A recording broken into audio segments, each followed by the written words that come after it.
Cuando el ángel anunció a los pastores en Lucas capítulo 2 versículo 10, «He aquí os doy nuevas de gran gozo», estaba repitiendo las palabras del profeta Isaías de muchos siglos atrás. Y cuando Jesús comenzó su ministerio público en Galilea, reiteró esas mismas palabras.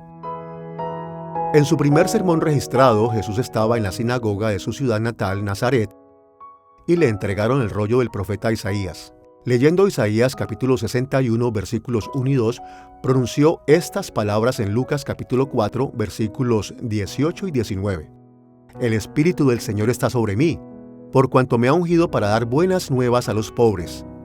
Me ha enviado a sanar a los quebrantados de corazón, a pregonar libertad a los cautivos y vista a los ciegos, a poner en libertad a los oprimidos, a predicar el año agradable del Señor». Luego, en el versículo 21, hizo esta sorprendente declaración: «Hoy se ha cumplido esta escritura delante de vosotros». Isaías había profetizado que la venida del reino de Dios traería salvación a todo el pueblo fiel de Dios. Y Jesús proclamó que ese día había llegado. En Mateo capítulo 4, versículo 23, leemos que, después de llamar a sus discípulos, recorría Jesús toda Galilea, enseñando en las sinagogas de ellos y predicando el evangelio del reino y sanando toda enfermedad y toda dolencia en el pueblo. Por medio de sus milagros y enseñanzas, Jesús demostró que realmente era el Mesías profetizado por Isaías, porque trajo el favor del Señor en forma de libertad, sanidad y liberación de la opresión.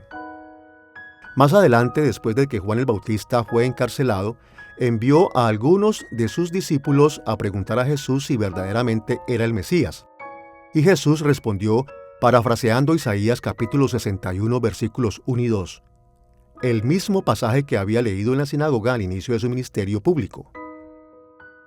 Lucas capítulo 7, versículo 22, Jesús dijo a los discípulos de Juan: «Id, haced saber a Juan lo que habéis visto y oído. Los ciegos ven, los cojos andan, los leprosos son limpiados, los sordos oyen, los muertos son resucitados y a los pobres es anunciado el Evangelio». Todo lo que Jesús mencionó era una forma de salvación, un cambio de malas condiciones a buenas condiciones.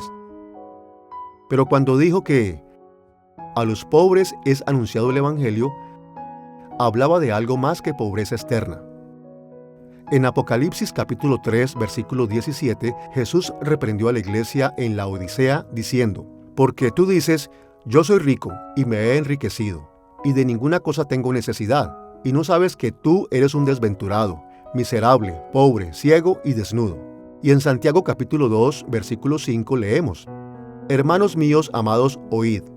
¿No ha elegido Dios a los pobres de este mundo para que sean ricos en fe y herederos del reino que ha prometido a los que le aman?» La pobreza en la Escritura muchas veces tiene menos que ver con la riqueza material y más con la condición del corazón. El apóstol Pablo explicó en Romanos capítulo 3, versículo 23, que todos hemos nacido pecadores. Como resultado, todos estamos condenados por Dios y en camino a la destrucción eterna. En otras palabras, todos hemos nacido pobres, pero el Evangelio nos ofrece perdón de pecados. De manera que Dios ya no tiene razón para condenarnos. La salvación produce paz entre nosotros y Dios. Y con nuestro nuevo estado de favor, recibimos bendiciones eternas en el reino de Dios, que heredaremos cuando Cristo vuelva y perfeccione la tierra. En esa nueva tierra no habrá más enfermedad, ni muerte, ni discapacidad, ni dolor. E incluso ahora, la salvación nos da un anticipo de esas bendiciones eternas. En el Sermón del Monte, en Mateo capítulo 5, versículos 3 al 11, Jesús enfatizó el mismo gran cambio que Isaías había profetizado. Los pobres serán bienaventurados. Los hambrientos serán saciados. Dios levantará a los que son perseguidos.